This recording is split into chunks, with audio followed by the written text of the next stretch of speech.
Hello student, मैं आनंद चंद्रवंशी आपको स्वागत करता हूं आपके अपने कोचिंग सेंटर स्टूडेंट प्लस में।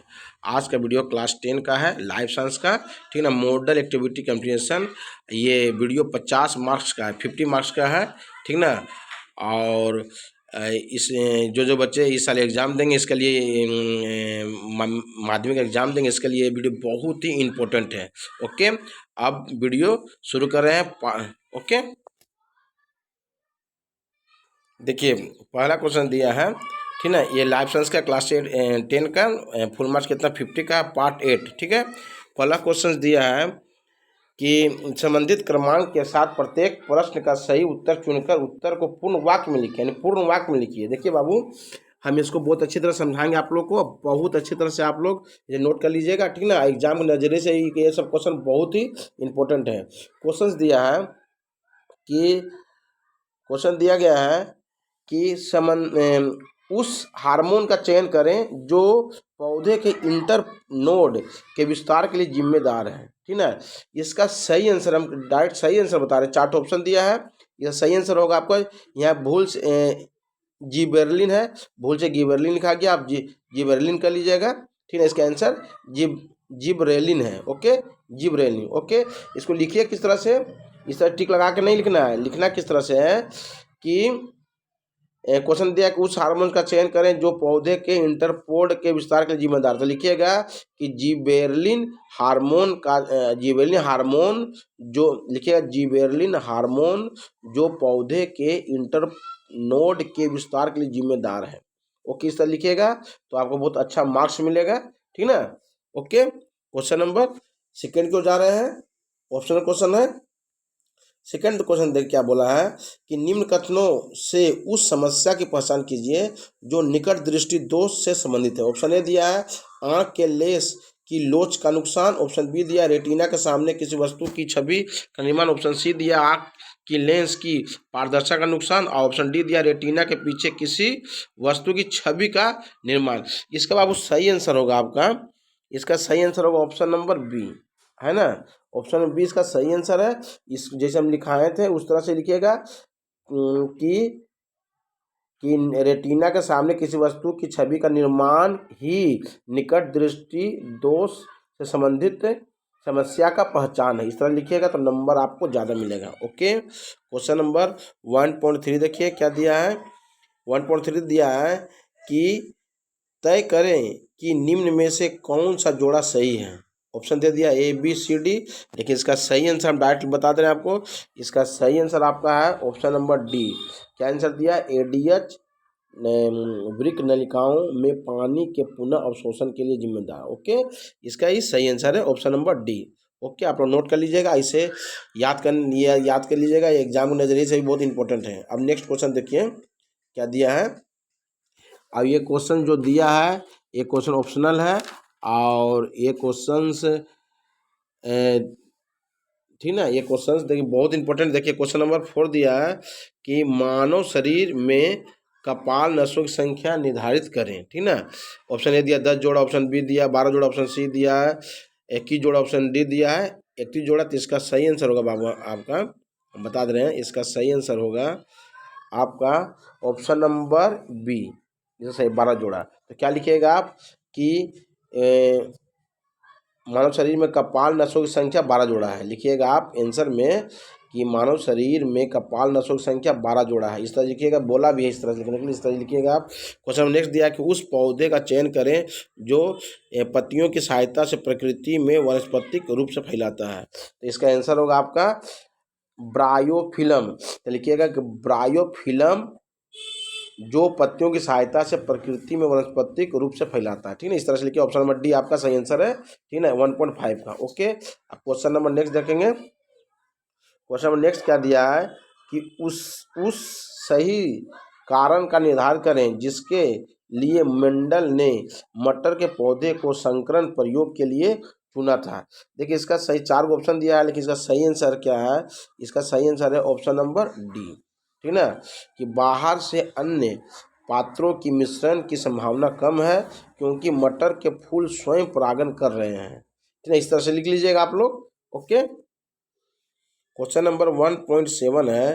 क्या लिखा है कि उस चयन उस जोड़े चयन करें जो सही नहीं है। ठीक है, ऑप्शन ए दिया है खमीर और नवोदित, ऑप्शन बी दिया है मांस और बीजाणु गठन, ऑप्शन सी दिया है प्लाज्मोडियम और पुनर्जनन, ऑप्शन डी दिया अमोहा और बाइनरी विखंडन। इसका सही आंसर है आपका ऑप्शन नंबर सी प्लाज्मोडियम और प्लाज्मोडियम डैश पुनर्जनन। ठीक ना।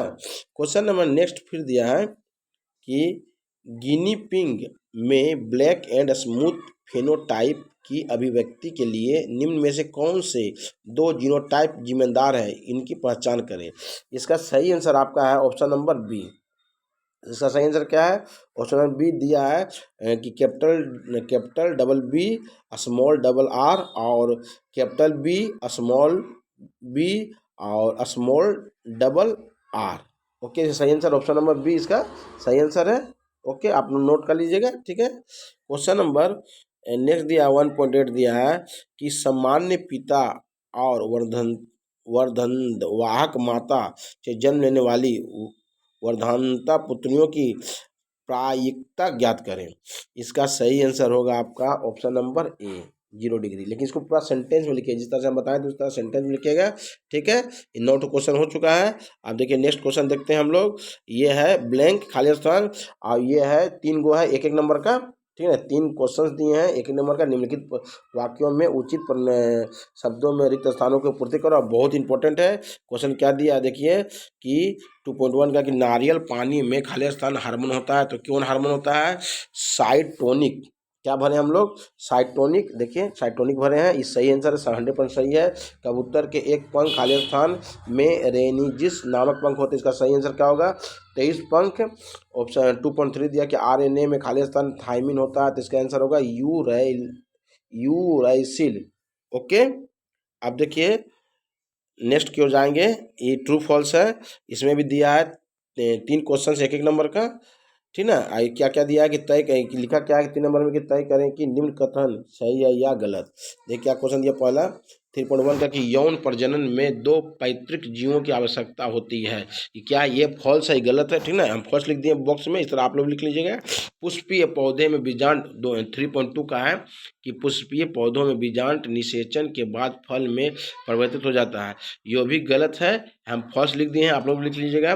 3.3 का है किसी जीव के अवलोकनीय लक्षणों को फिनोटाइप कहा जाता है, इसका सही आंसर टी लिख दिए हैं, आप लोग भी टी लिख दीजिएगा। ओके, यानी पहला एफ दूसरा एफ, पहला एफ दूसरा भी एफ और तीसरा क्या है टी।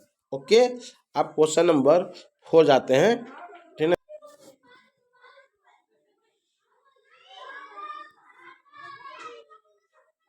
क्वेश्चन 4 क्या बोला है, कॉलम ए में दिए गए शब्दों को कॉलम बी में सबसे उपयुक्त शब्दों से मिलान करें। ठीक ना, ये बोला है। ये 3 ठो 1-1 नंबर का 3 ठो है 1-1 नंबर का है। पहला दिया ब्लाइंड 4.1 का ब्लाइंड स्पॉट, ये होगा इसका आंसर होगा आपका इसका आंसर होगा आपका 4.1 का होगा सी। दिए में 4.1 देखिए यहाँ पर हम लिख दिए हैं, यहाँ पर 4.1। ठीक है, अब 4.2 क्रॉसिंग ओवर का होगा आपका आंसर होगा ये मायोसिस है ना। और 4.3 का आंसर होगा आपका ए बी स्टोक और स्कोन। ठीक है ना, इस तरह लिख दीजिएगा, इस तरह से आप लोग लिख लीजिएगा जिसे हम लिखे यहाँ पर। इस तरह से आपको इच्छा होगा तो लकीर लगाना तो लकीर भी लगा लीजिएगा। ठीक ना।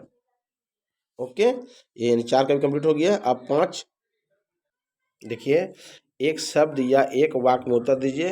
3 क्वेश्चन है 1-1 नंबर का। ठीक ना। क्वेश्चन क्या दिया है कि मानव विकास के किशोरावस्था चरण की एक महत्वपूर्ण विशेषताएं को उल्लेख कीजिए। देखिए आंसर दिए हैं, बहुत सटीक आंसर कि यौवन एक विशिष्ट प्रक्रिया है जिसके माध्यम से एक बच्चे का शरीर एक वयस्क के शरीर में बदल जाता है और प्रजनन करने की क्षमता प्राप्त कर लेता है। ओके, अब फिर दिया है क्वेश्चन नंबर 5.2 का कि विषम का चयन करें, जो अलग है उसको चयन कीजिए।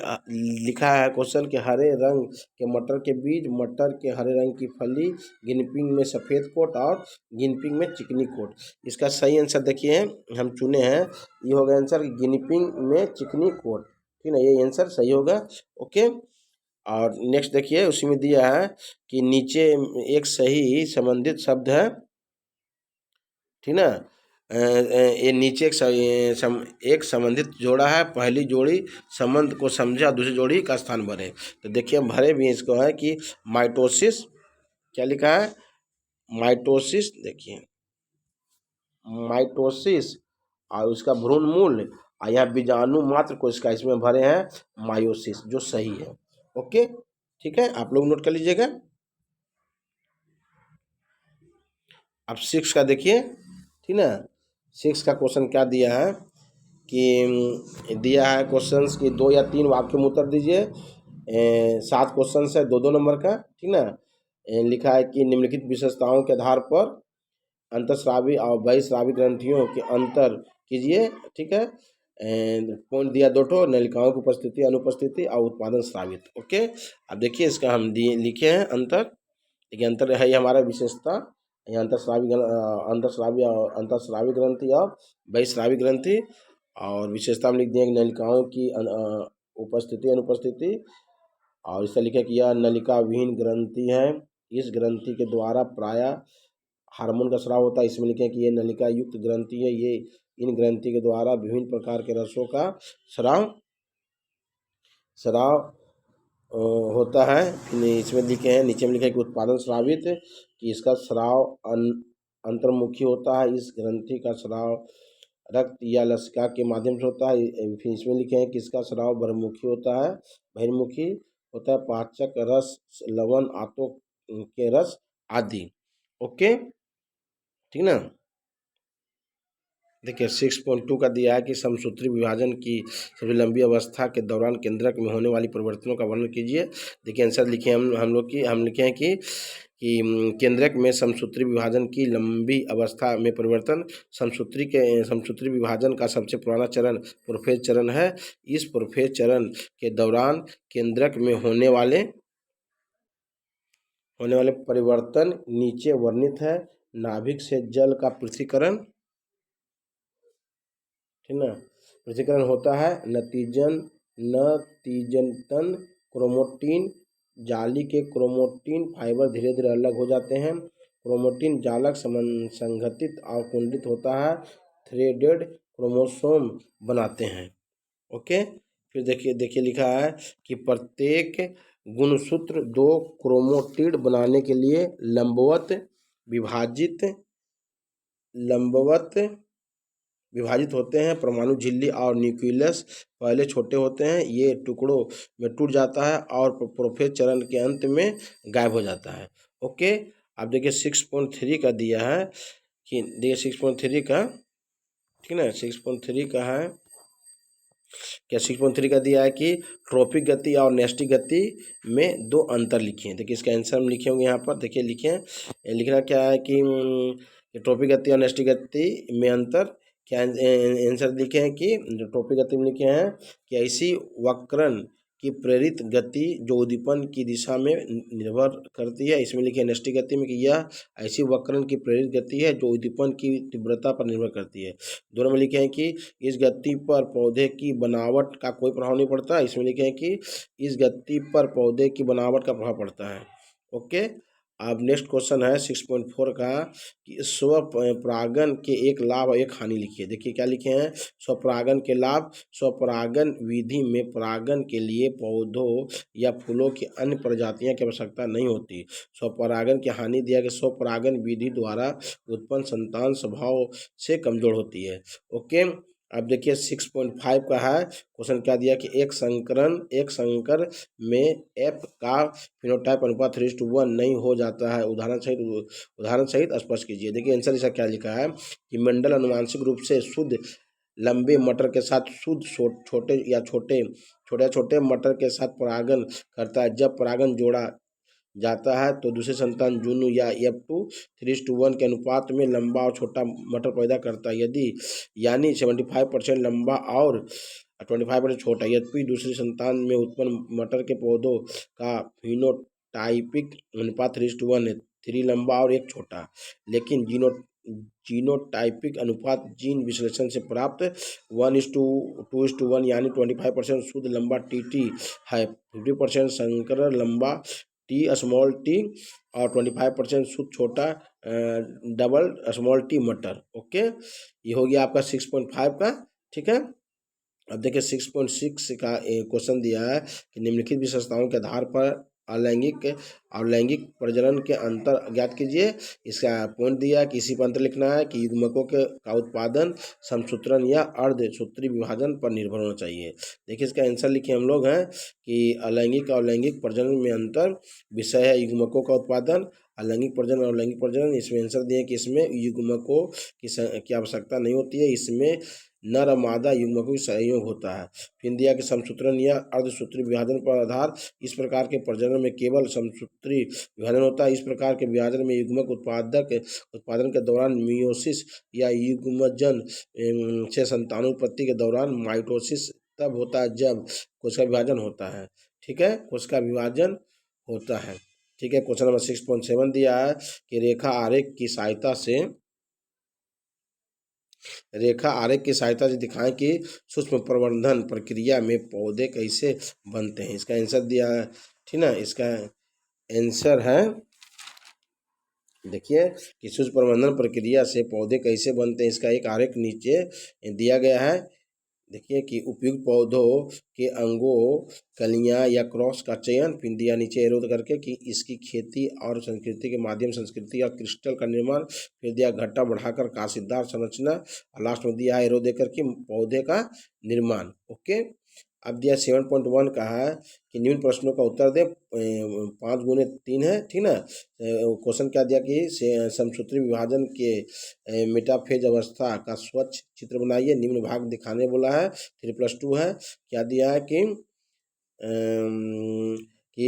क्रोमेटिड ध्रुवीय क्षेत्र, एस्ट्रोमियर तर्क तंतु, ठीक ना। आप लोग के एग्जाम के लिए बहुत इंपॉर्टेंट है। इसका देखिए डायग्राम ये है, आप लोग इसे बहुत अच्छी तरह से नोट कर लीजिएगा, इस तरह से रेखांकित भी कर दीजिएगा। ठीक है, ओके।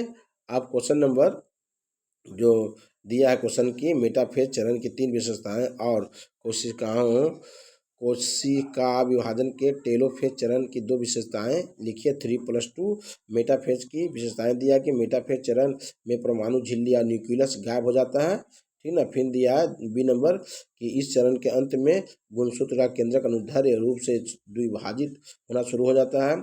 सी दिया कि इस चरण में सभी क्रोमोसोम के सेंट्रोमियर एक तल में रहते हैं, ठीक है। फिर दिया टेलोफेज की चरण की विशेषता, देखिए टेलोफेज चरण की विशेषता दिया। ए नंबर दिया कि न्यूक्लियोलस की पुनरावृत्ति नाभिक में होती है। बी दिया कि तर्क तंतु और तारा रश्मियों विलुप्त हो जाती है। सी दिया कि टेलोफेज के शुरुआत के आधार पर दोनों सिरों पर समान संख्या में गुणसूत्र होते हैं।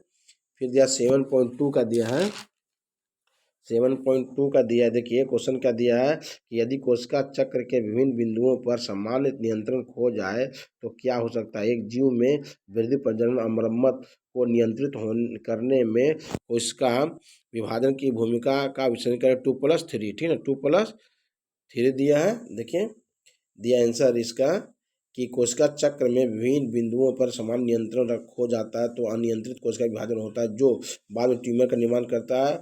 ट्यूमर एक सूजा हुआ भाग है, ठीक ना, सूजा हुआ भाग है, जो अविभाज्य कोशिका से बना होता है, ठीक है। ट्यूमर यदि घातक है तो कैंसर का कारण बनता है। कोशिका विभाजन जीव के विकास, प्रजनन और कमी को नियंत्रित करता है, ठीक है। वृद्धि दिया इसका कि एक बहुकोश के जीव में कोशिकाओं की संख्या समसूत्रण के माध्यम से बढ़ती है, जिसके परिणाम स्वरूप पूरे जीव की वृद्धि या विकास होता है, ठीक है। फिर देखिए प्रजनन दिया है कि कोशिका विभाजन के परिणाम स्वरूप जर्म कोशिकाओं का निर्माण होता है, जो उन्नत जीवों में यौन प्रजनन की प्रक्रिया में मदद करता है। इसके अलावा अलैंगिक प्रजनन और अंग प्रजनन के माध्यम से, ठीक है। फिर दिया 3 नंबर मरम्मत की समसूत्री विभाजन जीव में नई कोशिकाओं का विभाजन है, जो क्षतिग्रस्त और पुरानी कोशिकाओं को बदलकर घाव को भर देता है। उदाहरण के लिए जब हमारी त्वचा कहीं कट जाती है तो कटे हुए क्षेत्र के आसपास की कोशिकाएं विभाजित हो जाती है, अर्थात भरती है। अब देखिए भरती है। अब 7.3 दिया है, दिया क्या कि एक चेकर बोर्ड की सहायता से एक शुद्ध पीले और गोल बीज वाले मटर के पौधे YYRR और एक शुद्ध हरे और झुर्रीदार बीज वाले मटर के पौधे के बीच F तक संकरण का प्रमाण दिखाएं। ठीक है, इस संकरण से प्राप्त होने वाले अनुवांशिक के नियम का उल्लेख करें। 3+2 दिया है, देखिए इस तरह से यह है चेक बोर्ड है। ठीक ना, चेक बोर्ड इस तरह आप लोग बना लीजिएगा। ओके, अब इसका देखिए आंसर दिया है कि इस संकरण से अनुवांशिक का स्रोत स्वतंत्रता संचरण सूत्र है। स्वतंत्र संचरण सूत्र जो 2 या 2 से अधिक जीव यद्यपि विषम लक्षणों के अधिक से अधिक जोड़े एक जीन से संतान अधिक से अधिक जोड़े एक जीन से संतानों से संचरित होते हैं, वे केवल युग्मक निर्माण से भिन्न होते हैं, न केवल इसके अतिरिक्त यद्यपि विपरीत लक्षणों के अधिक से अधिक जोड़े एक जीन से संतानों में संचरित होते हैं, वे न केवल युग्मकों का निर्माण में एक दूसरे से भिन्न होते हैं, बल्कि इस तथ्य में भी कि प्रत्येक लक्षण किसी भी संभावित संयोजन पर में किसी भी विपरीत विशेषता के साथ स्वतंत्र रूप से संचरित होती है। ओके मेरे प्यारे स्टूडेंट, ये हमारा क्लास 10 का है। यदि किसी को प्रॉब्लम हो तो आप कमेंट सेक्शन में कमेंट कर सकते हैं। इतना मेहनत की इसलिए इसके लिए आपको तो एक कमेंट बनता है, इसलिए आप कमेंट जरूर दीजिएगा। जो अभी तक मेरे चैनल को सब्सक्राइब नहीं सब्सक्राइब कर दें। ठीक है।